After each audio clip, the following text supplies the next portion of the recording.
ทักทายสบายดีสบายดีเอาไปน้ำเลือดทันเจ้าเอาไปโลดนี่เอาเงินเส้นน้ำเดียวก็ได้แต่ว่าไก่ถือไปตลอดพอจะได้เบิ่งทางเด้สีตุ้มพุ่มลูกเต้าโมบ้านน้ำมงเมืองเซฟน้องแพงสวนเขต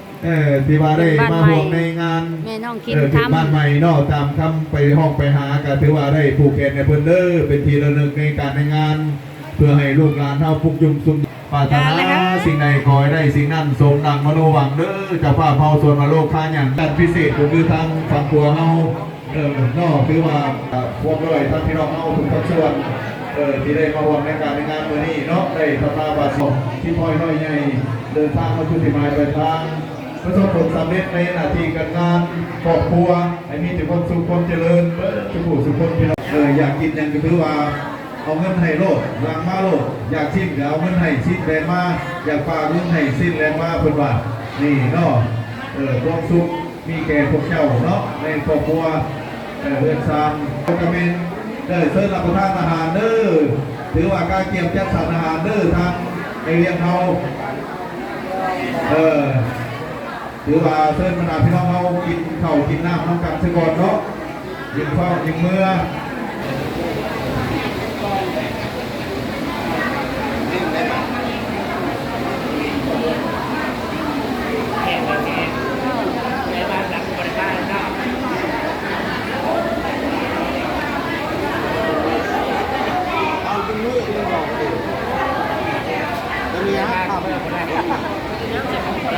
ไปใช้เขาเพื่อนกิน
ลูกแซ่บมันกินหน้าบ่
าวแพงเขาไปคำคูณ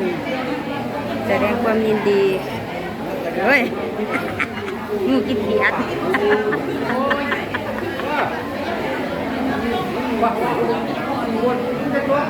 ธรรมดาประเทศไทยเฮาเนาะ57 ล้านบาทถือว่าสวยเนาะเอาครับถือว่าพี่น้องเฮาก็สวยเดือนแต่นี่ก็สวยเนาะ ผูกแขนสร้างความหักแพงมิตรภาพระหว่างพี่น้องทางฝั่งไทยแล้วก็ทางลาว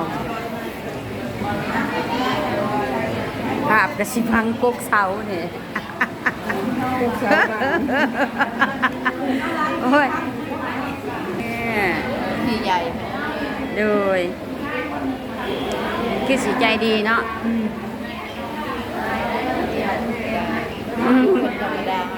แม่น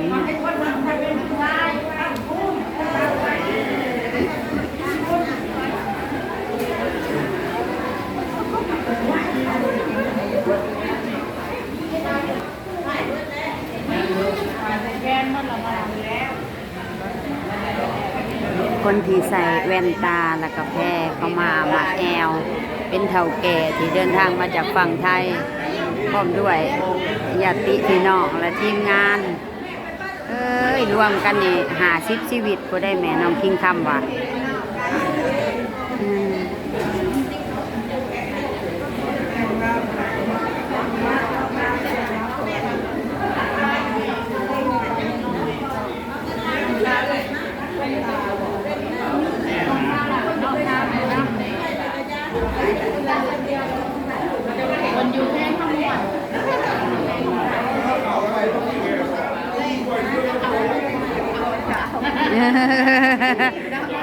เอาเงินเล่าเป็นที่ระลึก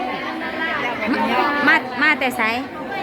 น้องสาวคนนี้มาแต่ทาแขกมาแต่ทาแขกมาแต่ทาแขก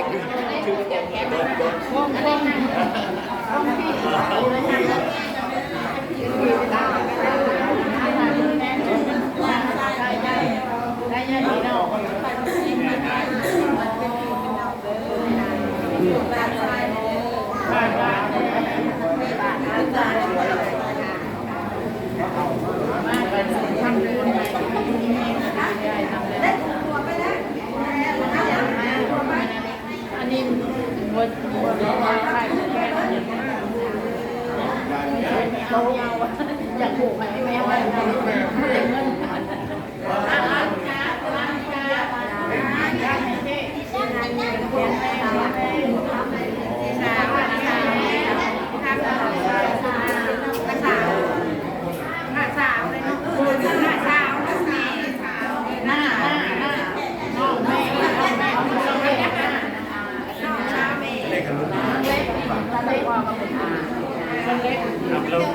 มาคนเดียวจาก